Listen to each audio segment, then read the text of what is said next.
Assalamualaikum warahmatullahi wabarakatuh. Halo teman-teman semuanya. Kami dari tim PHP 2D IMM Fakultas Farmasi UAD akan memberikan video edukasi terkait dengan swamedikasi dan penggunaan obat herbal. Dan berikut adalah beberapa poin materi yang akan kami sampaikan, di antaranya berkaitan dengan definisi dan tujuan swamedikasi, penggolongan obat, obat tradisional, dan juga penggunaannya dalam swamedikasi. Sebelum kita belajar bersama, apakah teman-teman sudah tahu apa itu swamedikasi? Kalau belum, mari kita belajar bersama ya. Menurut WHO, swamedikasi adalah pemilihan dan penggunaan obat modern, herbal, maupun obat tradisional oleh seorang individu untuk mengatasi penyakit atau gejala penyakit. Selain itu, menurut Peraturan Menteri Kesehatan, swamedikasi adalah upaya pengobatan yang dilakukan secara mandiri untuk mengobati gejala sakit atau penyakit tanpa berkonsultasi dengan dokter terlebih dahulu. Dan pada kondisi seperti apakah swamedikasi itu bisa dilakukan? Swamedikasi bisa dilakukan pada kondisi penyakit ringan seperti demam, kemudian pusing atau nyeri kepala, dan gangguan lambung seperti MAH dan dispepsia.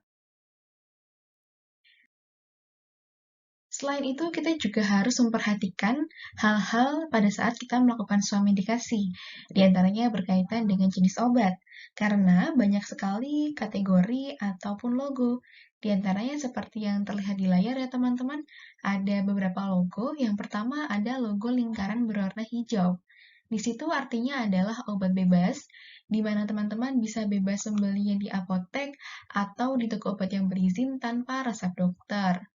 Di sampingnya lagi ada lingkaran berwarna biru, artinya adalah obat bebas terbatas, di mana teman-teman bisa bebas membelinya di apotek atau di toko obat yang berizin tanpa resep dokter, namun harus tetap berhati-hati.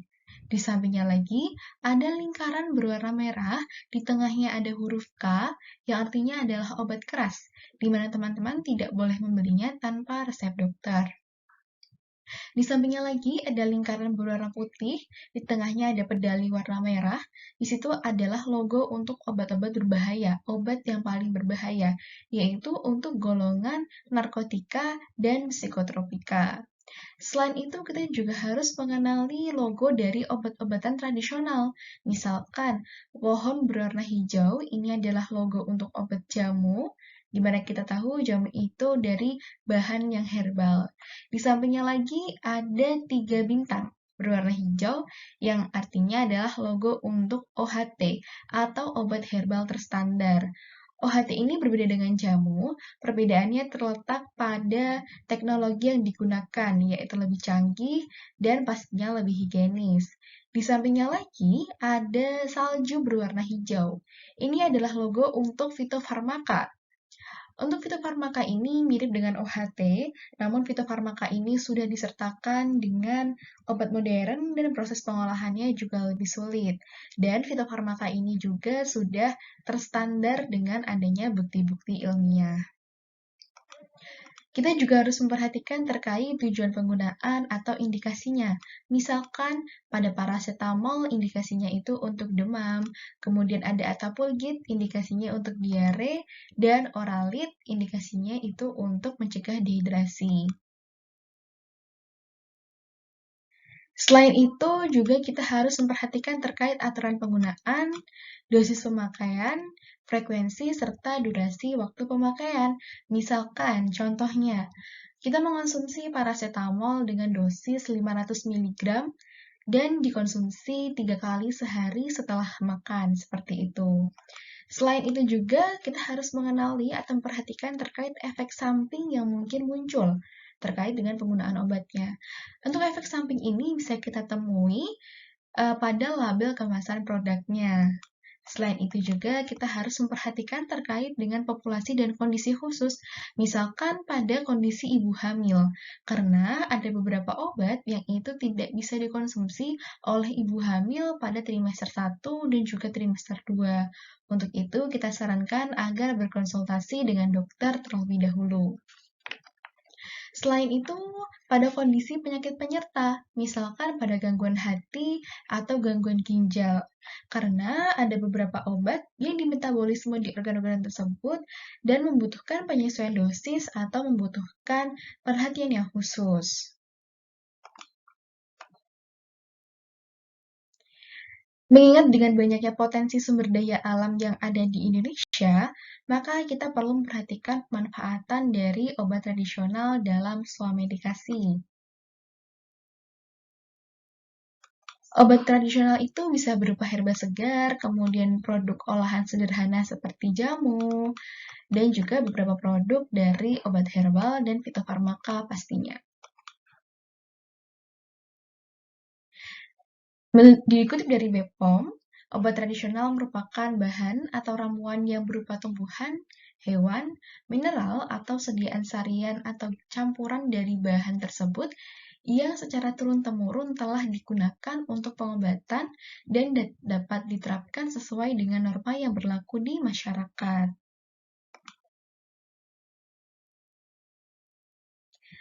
Untuk aplikasi swamedikasi pada penyakit dalam keseharian dapat diaplikasikan pada penyakit yang ringan dan juga untuk pencegahan penyakit tidak menular.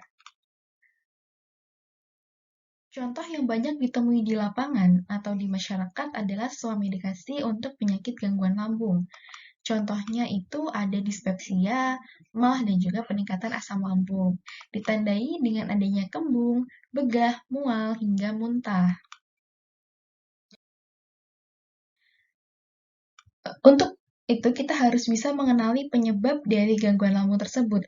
Hal-hal ini bisa disebabkan oleh beberapa asupan makanan seperti terlalu banyak mengonsumsi kafein, makan terlalu banyak, makan terlalu cepat, terlalu banyak mengonsumsi coklat, terlalu banyak mengonsumsi alkohol, terlalu banyak mengonsumsi minuman bersoda, atau menggunakan penggunaan obat lain yang itu dapat memicu gangguan lambung. Yang terakhir adalah munculnya stresor atau rasa kecemasan. Adapun beberapa obat yang dapat digunakan dalam swamedikasi penyakit gangguan lambung ini, contohnya adalah obat golongan antasida dan H2 blocker. Selain itu, kita juga bisa menggunakan treatment lain, seperti kita harus bisa manajemen stres, kemudian pengaturan pola makan, mengurangi obat-obat anti nyeri, misalkan seperti asam mefenamat dan natrium diklofenak, karena golongan dari obat antipiretik non-steroid anti-inflammation drug atau NSAID itu dapat memicu atau meningkatkan produksi asam lambung, sehingga dapat menyebabkan MAH atau dispepsia. Untuk kasus yang kedua yaitu nyeri. Nyeri ini dapat berupa nyeri kepala, kemudian nyeri gigi, atau nyeri sendi. Dalam swamedikasi nyeri, kita harus memperhatikan beberapa hal berkaitan dengan intensitas skala nyeri.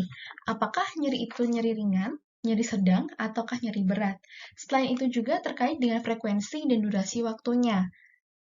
Karena berdasarkan WHO, bahwa swamedikasi nyeri itu dapat dilakukan pada nyeri yang tingkat ringan. Adapun untuk nyeri sedang dan nyeri berat itu kita sarankan untuk berkonsultasi dengan dokter supaya mendapatkan obat analgetik yang cukup adekuat untuk mengatasi rasa nyeri tersebut. Obat-obat yang dapat digunakan dalam swamedikasi nyeri itu seperti ibuprofen dan paracetamol. Seperti yang tertera di layar, di mana paracetamol ini memiliki logo berwarna hijau, yang artinya adalah obat bebas, di mana teman-teman bisa bebas membeli di apotek tanpa resep dokter.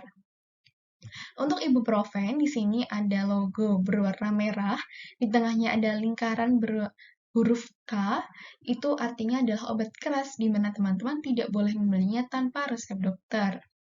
Selain itu, kita juga bisa mengatasi secara non-farmakologi dapat dilakukan dengan relaksasi nafas, kemudian juga kita bisa mengkompres dingin pada bagian yang kita rasa itu nyeri.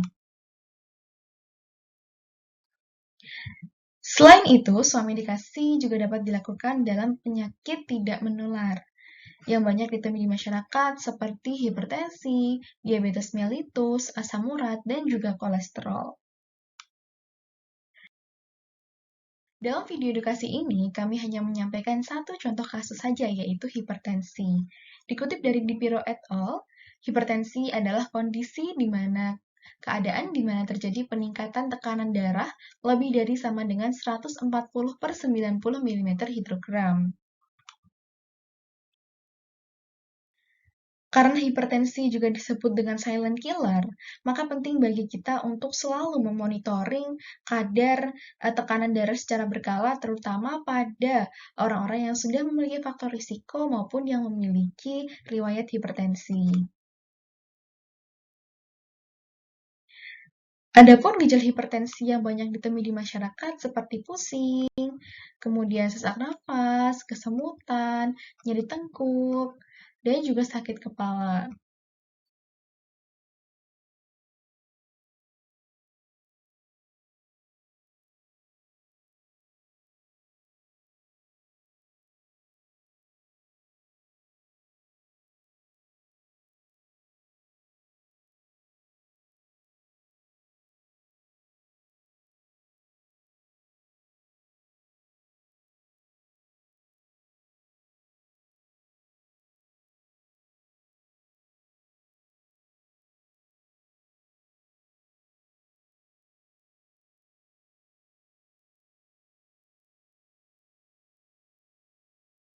Upaya yang dapat kita lakukan untuk tata laksana terapi hipertensi secara non-farmakologi ini bisa berupa menjaga pola hidup sehat dengan menghindari atau mencegah faktor risiko dari hipertensi.